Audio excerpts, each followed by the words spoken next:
কে শেখ হাসিনা পর্যন্ত বলতে বাধ্য হয়েছে একমাত্র জামাত শিবিরের জন্য নাকি সেই দেশ থেকে পালাতে বাধ্য হয়েছে। আমি কোনো পক্ষপাতিত্ব করছি না, মনে করবেন না যে আমি আবার জামাত শিবির করি।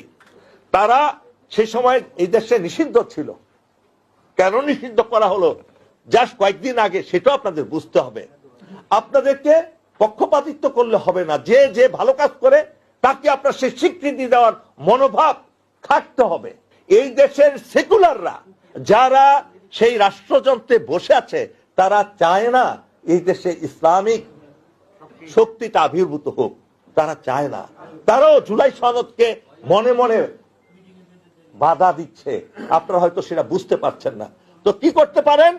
আগামী নির্বাচনে এমন একটা সময় আল্লাহ আপনাদেরকে এমন একটা সুযোগ করে দিয়েছেন, যদি আপনারা ভারত বিরোধী শক্তিকে প্রতিহত করতে না পারেন তাহলে আবার দেশ অন্ধকারে যাবে, এটা আমি শতভাগ নিশ্চিত করতে পারি।